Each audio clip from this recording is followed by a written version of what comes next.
Hi there, welcome to Conversations, where we seek to advance your leader and team excellence by discussing relevant topics that impact today's organizations. Welcome to the show. Dr. Wiater and Dr. Perdue, welcome back to the show. I'm excited to have you here today. And we are just going to talk about whatever kind of comes top of mind today. So I'd love to hear if there's anything that maybe you've been experiencing as a leader, or if, you know, the leaders and teams that you've been working with, if there's been anything that's kind of coming up.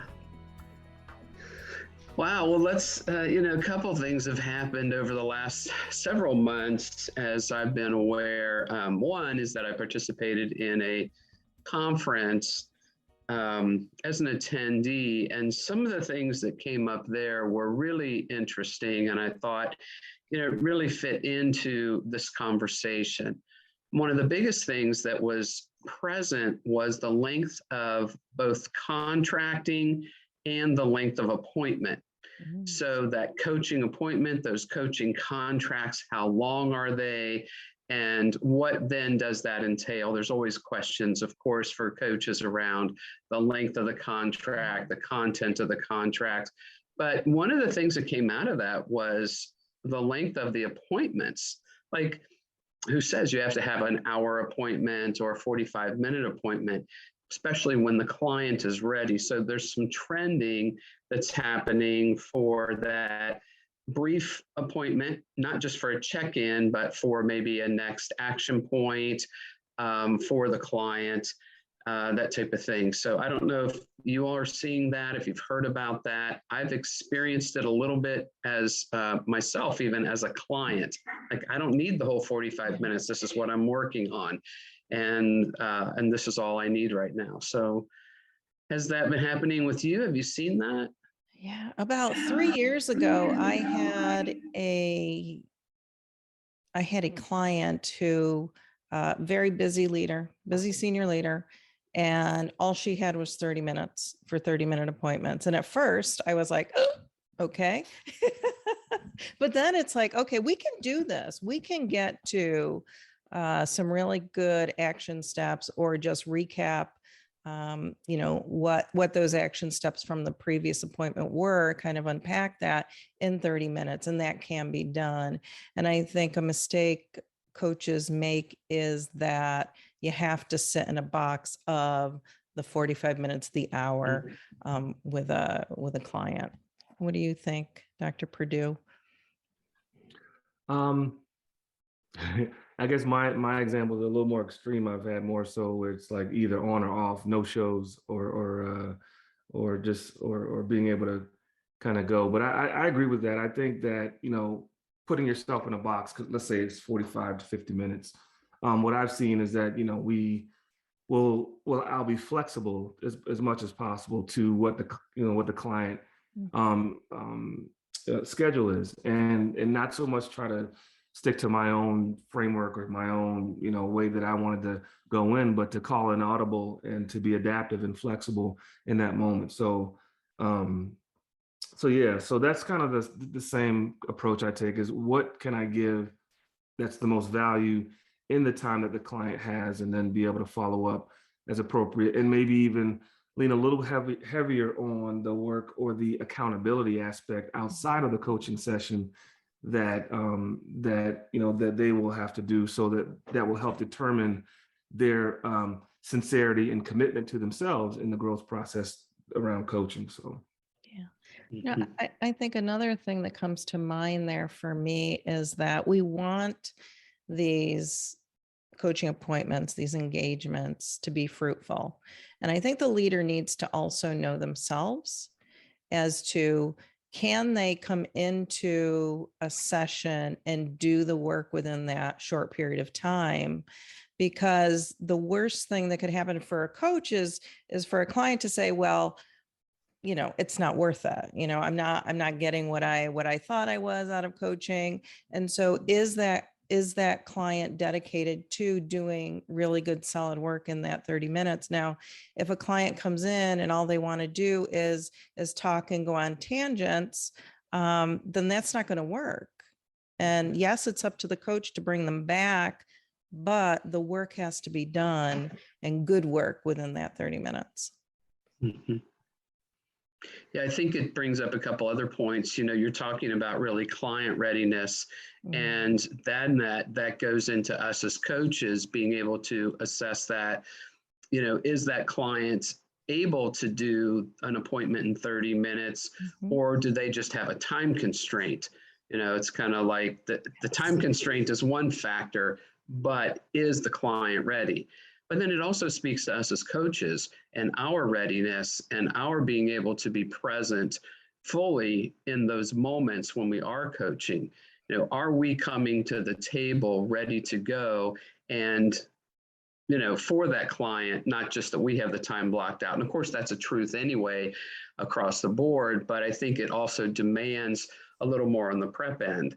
So, where we might have taken whatever amount of time, we may need to take a little more time in preparing to be ready on the spot, to be able to that presence and all the other skills, the listening, all the things that are needed for us as coaches.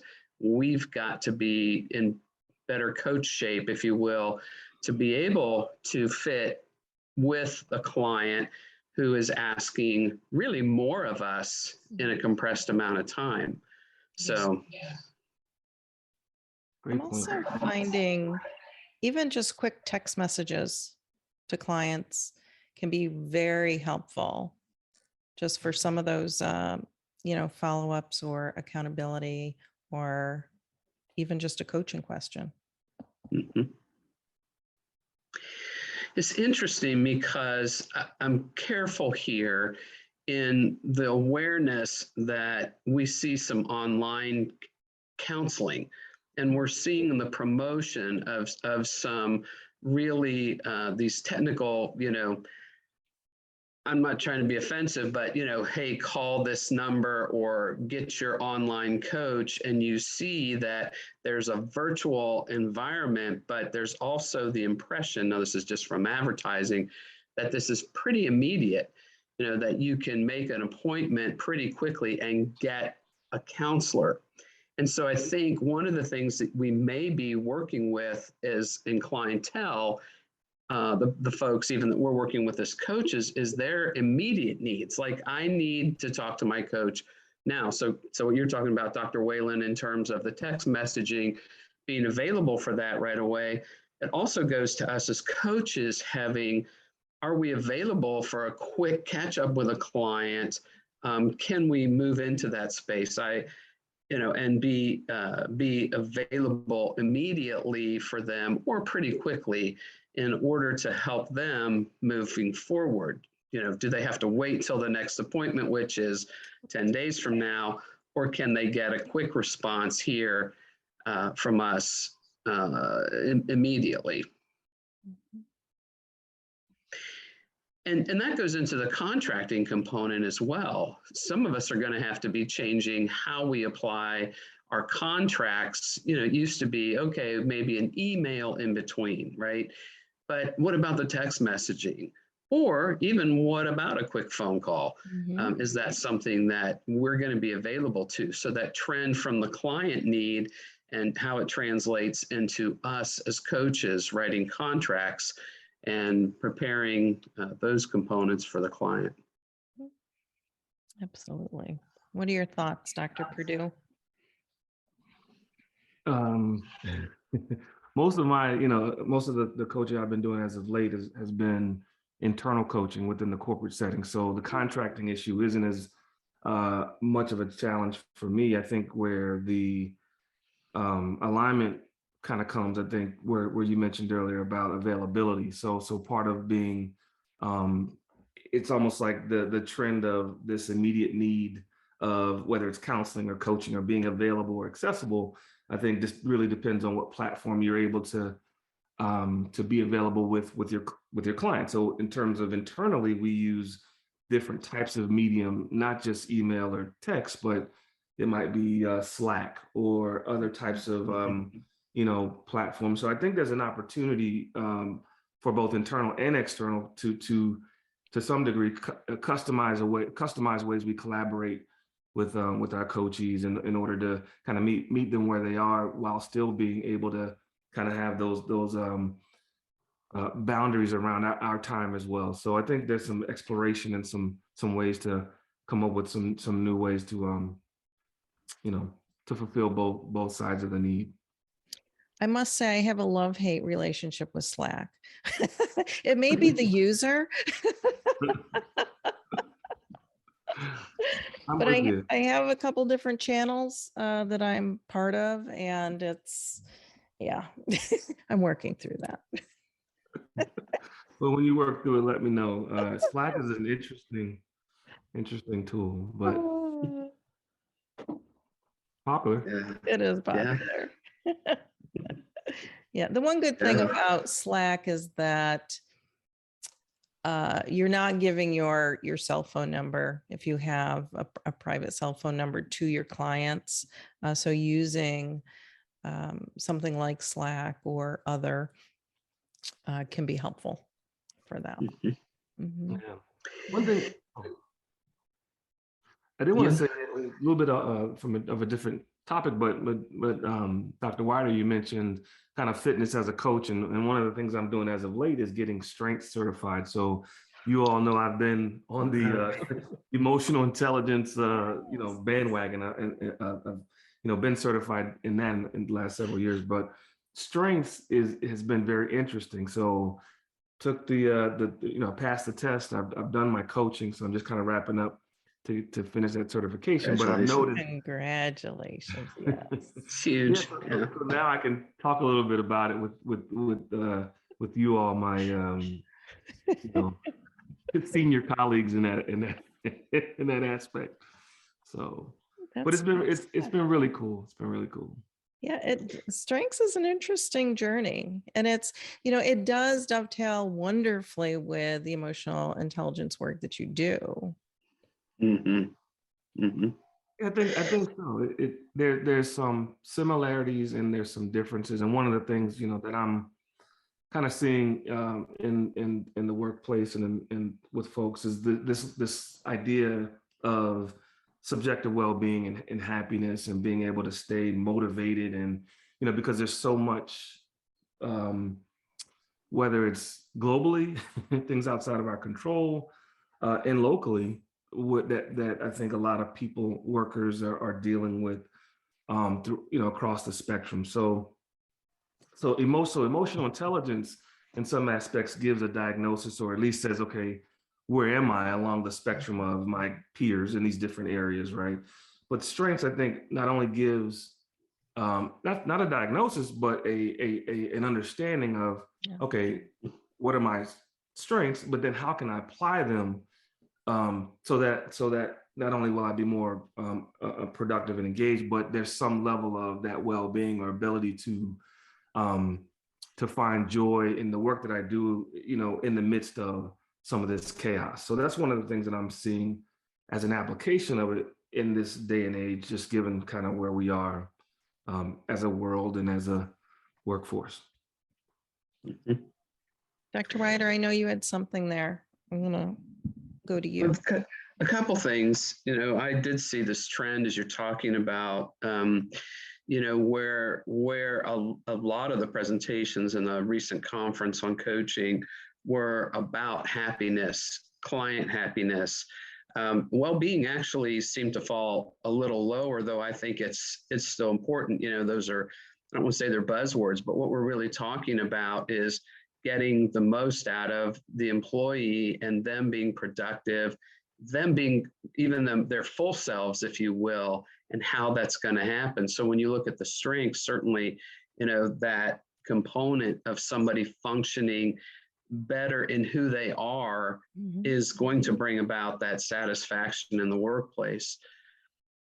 But I wanted to pause and also address, because you were both talking about some technology components, and then Anthony, you kind of drew it together by saying, the fitness as the coach. And I think there's three components here of that fitness. We've got probably more. I'll start with three. We've got our coaching skill, right? We've got to keep that top of mind. Whatever certifications that we might have, being good at those certifications and using them well. But then the third component of the technology. So when you look at us as coaches, how are we adapting and being able to function in and use those technologies that the clients are and want to use? So to be able to say, oh no, I don't do that, well, there's certain things that we may not be able to do, but what do we do? So it's a requirement on our end, really, not just I'm a part-time coach or I'm going to do this part-time. There's this whole coach fitness that has to be coming to the table. And, I think that, again, that's in the skill, that's in those certifications, and then that's in the technology as well. When we think about technology, that is the expectation. You touched on that, Dr. Wiater. That is an expectation, especially when you are working at the organizational level. I would not be able to approach an organization and not have, at the very least, a calendar where they can, go on and click and make their appointments. And I don't have time to do that. I don't have the time, nor do I want to have that on my plate to do some of the things where technology can really take the place and free up my time. And I think as leaders, as coaches, we need to be looking at where is our time lying and how can we free up some of that time with some of these really simple tools that are available to us as coaches. Mm-hmm. Mm-hmm. And I remember even, I guess maybe it was in our first conversation of the Ask Anything, where Dr. Perdue was talking about some tools he was using to help his clients, in developing habits or tracking their habits, those types of things, and again, we have to look and say, our clients are going to want to use some of these things. How can we be good at one or two of them anyway, so that we can serve the client, a little bit more and a little bit on a more friendly basis, as well as taking the pressure off of certain things like going back and forth with an email to decide, does 10 o'clock on Thursday work well, those types of things. So, yeah. It's interesting you brought up the habit kind of tracking. So part of what I've realized too is that in our own coaching fitness is using, like, I know for me, I leverage my strengths, right? So part of my top 5 is creativity and, strategic and futuristic. I think futuristic is like number 6, but being able to think and create new ways to serve my clients is part of what, I try to do. So it kind of brings a new, fresh, relevant approach to coaching. So, I just think it's part of that menu of, you mentioned there's a number of things, right? The coaching skills and the certifications, the technology, but also I think it's leveraging our own talents and strengths as coaches to be able to be more effective, I think is important as well. mm-hmm. Mm-hmm. I'd like to talk a little bit about, and we touched on this a little bit, about how leaders are feeling. And within the workplace, there's a lot of overwhelm within that. And I know Gallup, and we're not going to get into, I spoke to Annette. We talked a little bit about the Gallup research that just came down around sadness and joy. And, there's a lot going on in the workplace. How do you see leaders who, especially top leaders, and this came up in a conversation just recently, where we have top leaders who are giving so much to their organizations and their families are suffering. Mm-hmm. And that's a big deal. And I think that lends to some of the sadness that's going on and the overwhelm, where they are just stretched so far. Mm-hmm. And how can we help leaders around this? Mm-hmm. It's interesting because obviously we're coming off of some trends from the prior years, some studies that have shown that when the workforce was driven to the home, the people who suffered the most were working women. Their productivity reduced, their jobs were a little bit more at risk because of that. And they were definitely a lot less satisfied, so we talk about these balance elements and people say, oh, people can do just as well here. I think organizations have to really do some assessing and make those determinations on an individual basis, because some people are more productive, perhaps in an external environment, and some people are more productive in an internal environment. And where do those fall? So that's one thing I think that definitely needs to happen. When you look at the leaders and families suffering, there was the idea that, oh, you're with your family more. Well, I don't know that that was true. You might have been working at home, but it didn't mean that you were more with your family. And so there was this false sense that, because you were home. So I think, again, the organization and the individuals really have to do some assessing and take a look back and not make assumptions. That's a first component, is just coming away from the assumptions in order to help the leaders in recognizing what's necessary. The other thing is that there was a lot of foresight. I saw a lot of leaders who lost employees for various reasons.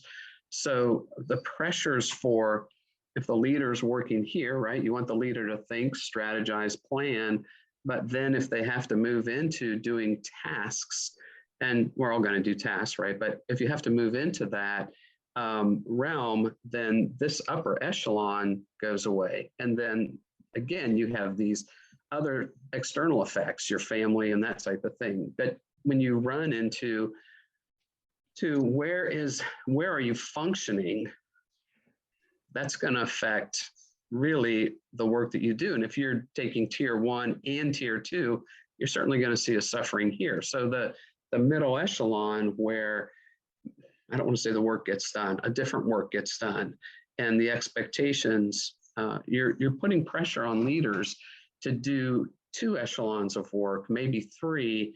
And then what's going to happen is a lot of things are going to experience a loss and a devaluing. Yeah, I have an echo. Okay, it's gone.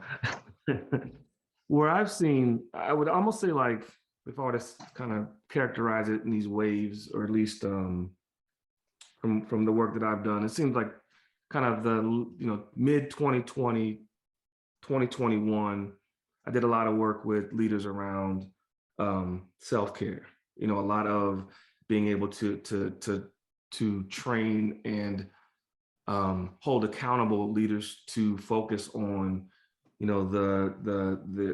themselves, and being able to not just develop leadership competencies and skills, but to also develop skills in and around self-care. What I'm seeing, or what the hypothesis is, some of the work that I'm doing now, is really about how do we operationalize empathy to a degree that it becomes cultural, so that, Kelly, that sadness, that some of the workers are experiencing, that leaders are able to not just empathize with them to understand what's going on, but to make it a part of their culture, where we can begin, as leaders can be empathetic, can be in some ways more serving or servant leaders to the individual circumstance of each person they lead. Because at the end of the day, everyone's home environment is different. There are challenges that I think as leaders, and I'm seeing more and more. In fact, I saw a McKinsey article the other day about leaders needing to be more, not just focused on leadership, but also on the happiness of their employees at an individual level. So this operationalization of empathy, changing the culture, starts with leadership, but it also is driven by policy change. So, Dr. Wiater, you mentioned that women are perhaps, just study around being, the leading indicator or having the most burden when it comes to some of the, the workplace sadness and things like that. So what does that mean for policy, that we as leaders and leaders should be actually implementing? It's one thing to, be empathetic, but it's another thing to actually put your money where your mouth is as a company, right? And I think that's important as well. And then being able to kind of hone in on where are their successes from either policy changes and or leadership, empathy, growth and understanding, where you can celebrate people who have still done well, who have dealt with challenging situations, but where that that outcome is being celebrated within the workplace as hey, we've changed policy and we've been able to increase employee engagement by X%. So I think some of that kind of cultural change is extremely important. Yeah.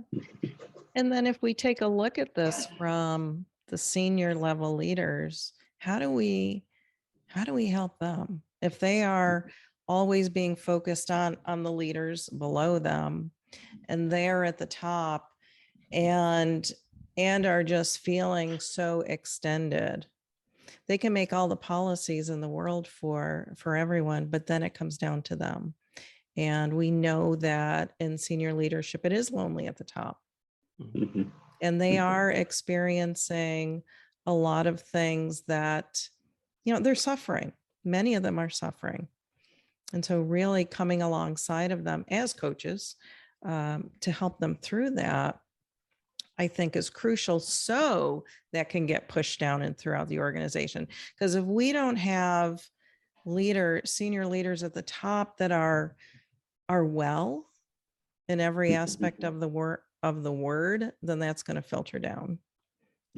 And they may put on a really good game face, but they're hurting. Yeah, there's two things that come to mind here in this, and one is I know you're doing this a little bit, Dr. Whelan, but I think there's also a trend right now for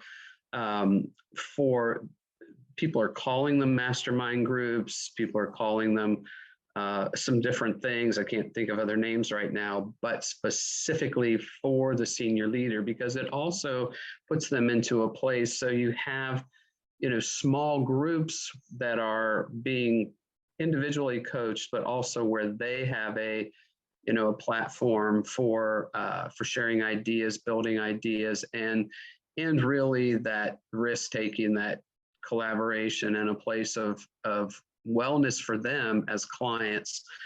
It also helps them recognize that while they, as you said, it's lonely at the top, they have peers who they don't know, right? But peers who are organizational leaders in those groups. And there's a little bit of a trend that's heading that way to really help with both the wellness, the emotional, social wellness, as well as really some of that idea generation, the transparency, the risk, and those components. It also sets in place some modeling for them. It's always, you can't take somebody where you haven't been. So it's only going to go so far if you're coaching the leaders at your leaders, the leaders under the leaders at a level, if the leader isn't also in a place where they're receiving and able to grow. I think it's also really, really, we spent a lot of years teaching leaders how to say no. And because of organizational circumstances and pressures, I mean, I know of workforces that have been reduced by 30%, but that are still trying to push 20% increases. That work is being done somewhere. And what I was going to say is we spent some time teaching our leaders how to say no, and they instantly couldn't say no anymore. They instantly had to respond to the need without being able to maybe have that flexibility for fear. I know a lot of folks who said, I can't say no. I can't not do this. And so, Dr. Perdue, to what you were talking about earlier, where you're talking about policy, again, first of all, there has to be the transparency. Because I've talked to people who say, well, I'm working this many hours and nobody knows it. But if I tell anybody I'm working this many hours, they're going to think that I'm incompetent. And, or because I'm not getting my work done, when in fact, their workload has, again, increased because of the workforce being reduced. And the organizations, I think organizations have to take some time. So talking about this is where the organizational consultant comes in, as well as a coach, but organizations have got to take time to do some reassessing and stop and breathe and not just say, we're going to keep going down the road. Okay, our tire's a little bit low on air. Oh, we got 2 tires low on air. That's all right. Let's keep going, keep going, keep going. And forcing all the people to keep going as well. So there's got to be some organizational awareness. There's got to be some truth telling within the organization, and certainly a little bit of risk taking on the part of the leader, who's got to be able to say, okay, we did this for 18 months. We did it for 18 months. We don't have this is not sustainable. It's not a sustainable model. And that goes into your strategic planning as well. So the Belem survey, when we talked about, the leadership, the confidence in their competence for the future, in 2020, it was 79%. That was the average. And then in 2021, it was 75% was the average. And that was for the confidence and the competence of their leadership for the future. That number needs to be raised.